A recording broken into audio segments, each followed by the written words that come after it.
পাঠান তো দেখি। আমি চ্যালেঞ্জ করে বললাম আপনার খাওছানাদেরকে কালকে সচিবালয়ে পাঠান, ওনার হাসনাত আব্দুল্লাহরে পাঠাইতে বলেন, সাবজেক্টে পাঠাইতে বলেন, হাড় হাড্ডি মাংস একত্রে লয়ে আসতে পারে কিনা, আসতে পারবে না।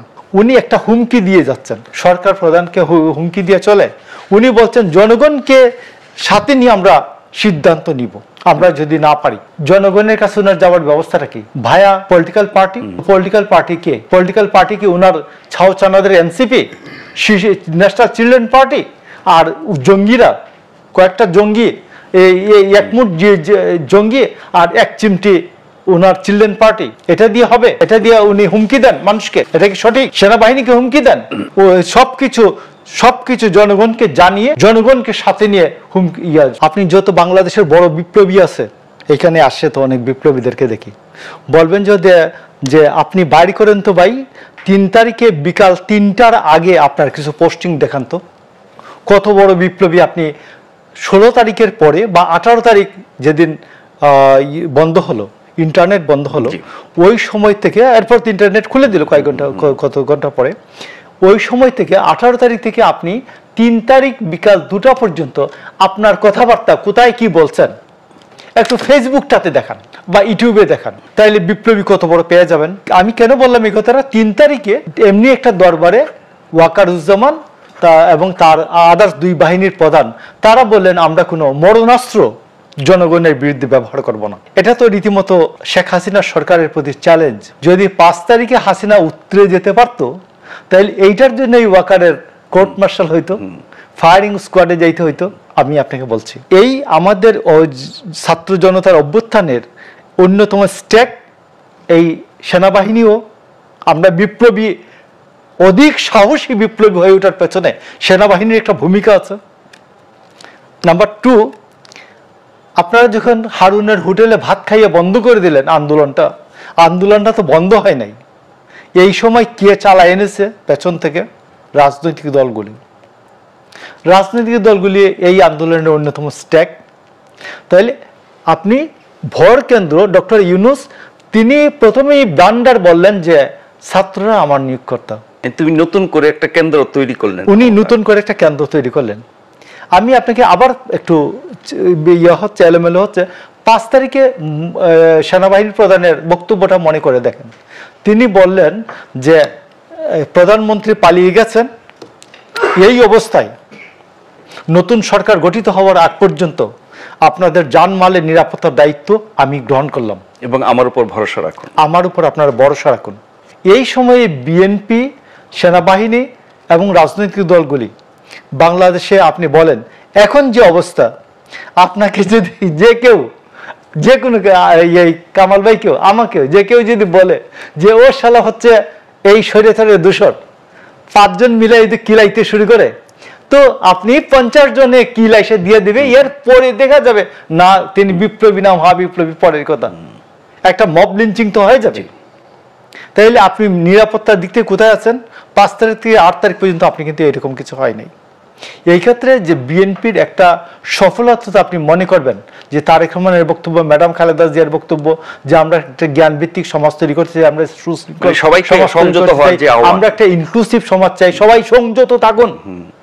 আমি 5 তারিখে বিকালে 3টার সময় না 2:30টার সময় আমার এখানে আছে, আমি বলছি কেউ প্রতিহিংসার আশ্রয় নেবেন না। তো এই যে আমরা যে প্রতিহিংসার আশ্রয় না নিয়ে যে রাষ্ট্রটা 3 দিন চললো, এটি কি খারাপ চলেছে? আপনি প্রতিহিংসার দিকে যাচ্ছেন কেন? আপনি বন্দর দিয়া দিচ্ছেন, একটা অস্থিরতা তৈরি করছেন। আপনি করিডোর দিয়া দিবেনই, একটা অস্থিরতা তৈরি করলেন।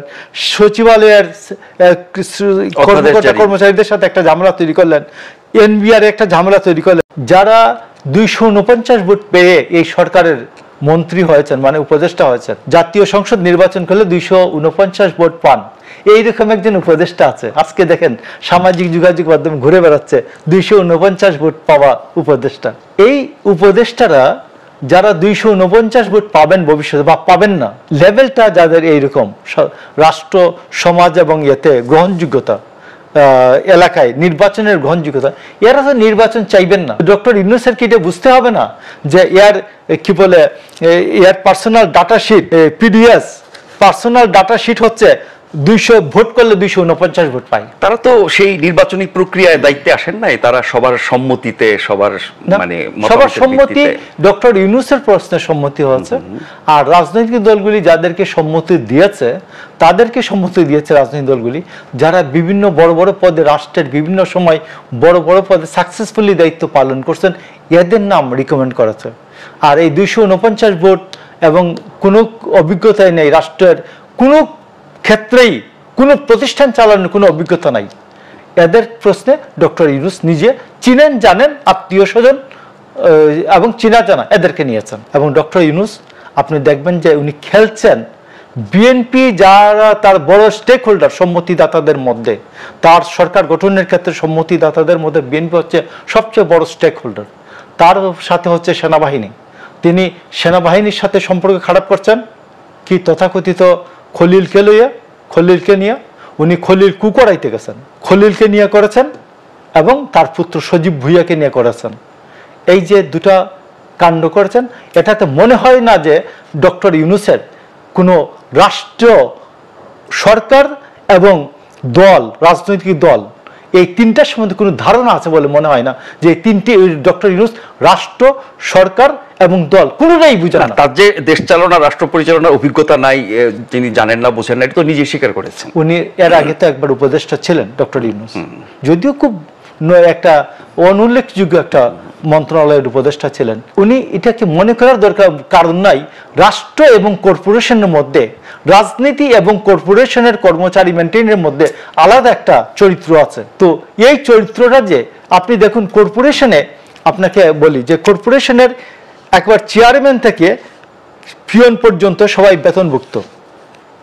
রাজনীতি এবং রাজনীতিতে বিশেষ করে দল, সরকারি রাজনৈতিক দলে কিন্তু এই ব্যবস্থাটা নাই। সরকারে আরেকটা রকম পরিস্থিতি, রাষ্ট্র আরেকটা রকম।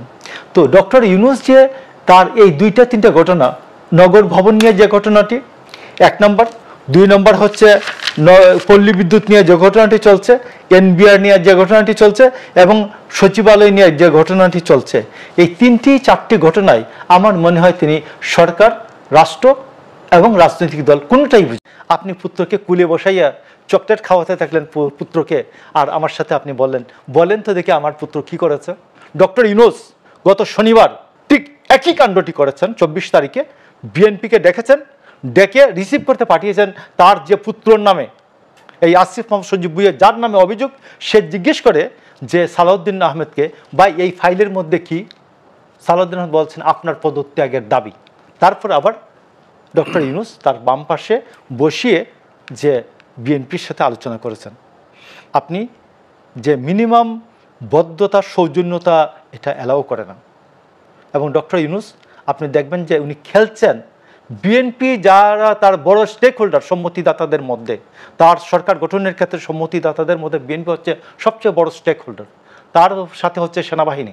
তিনি সেনাবাহিনীর সাথে সম্পর্ক খারাপ করছেন কি তথাকথিত খলিলকে নিয়ে উনি খলিল কু করাইতে গেছেন, খলিলকে নিয়ে করেছেন এবং তার পুত্র সজীব ভুইয়াকে নিয়ে করেছেন।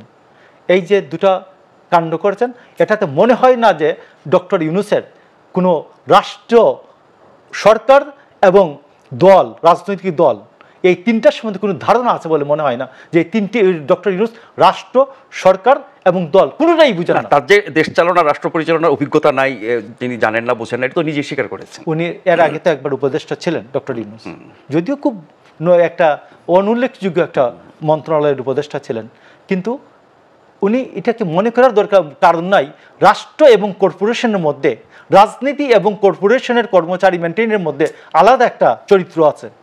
তো এই চরিত্রটা যে আপনি দেখুন কর্পোরেশনে, আপনাকে বলি যে কর্পোরেশনের একবার চেয়ারম্যান থেকে পিয়ন পর্যন্ত সবাই বেতনভুক্ত।